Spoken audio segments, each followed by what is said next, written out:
What's up, guys? Coach Seth here, Superior Athletes. So today we're going to be talking about increasing your vertical jump.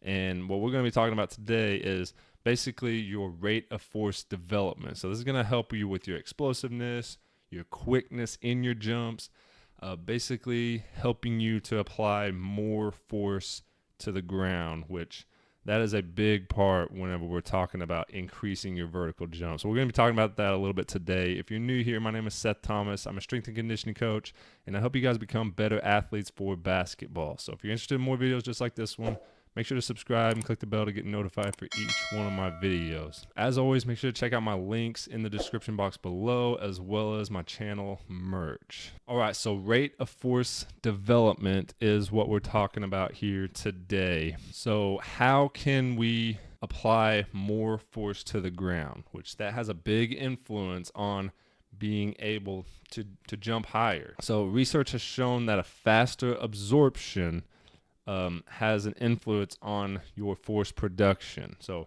rate of force development, that's how fast you can create force, and it plays a part in your force production. I hope I don't get too confusing in this video. There's essentially three parts of your vertical jump, right? There's eccentrically, which eccentrically is just simply from the start of the movement to where it changes directions, which that leads into the isometric. So like in a jump from the top to the bottom of the movement. And then isometric is that point where it changes directions. That's kind of how, that's the stiffness of your muscles and your tendons. And then concentrically is the opposite direction. You're going up. That's what's producing the force. So the isometric and concentric, they're all both very, very necessary. Obviously, with things like fast twitch, muscle fibers, and things like that, very important to be training that way as well. But I feel that eccentrically, it kind of gets overlooked more. So eccentrically is what we're going to be focusing on today. That's what's going to help increase your rate of force. So what we're talking about here is basically how fast can you go eccentrically throughout the jump? How fast can you get from here to the bottom of the exercise? Yes, that plays a big part in your force production. So that's basically how fast you can produce force. That is your rate of force. Not necessarily how much force you can apply, because that plays a part too, but how fast can you apply that force basically increases your abilities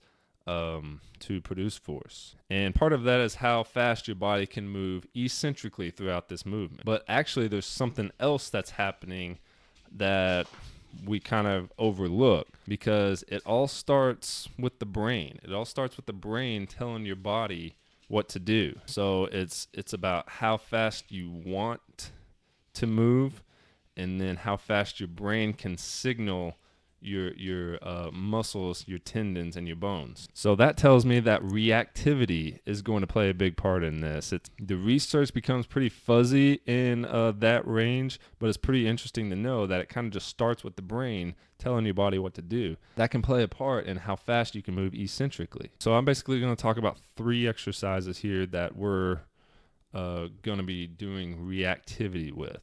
I've talked about all 3 of these exercises before, but I haven't done it in a reactivity manner. So the best way to do this is going to have a partner to give you cues. First exercise is going to be a quarter squat drop. So I've talked about this exercise before, but what we're going to be doing is just standing straight up, and your partner is going to say go or now, and then you're going to go down as fast as you can into that isometric bottom part of the jump. Next exercise is a single leg squat drop. The same thing. This is just the progression, and we're working on that reactivity. So as soon as you hear that cue, you're going straight down into that position. And then the last one is just going to be a rear foot elevated quarter squat drop. So that's another good progression of this. I've talked about all these exercises before, but we're adding a reactivity measure in it, which is going to help that rate of force development, which is going to help you increase your explosiveness, increasing your vertical. There's other ways to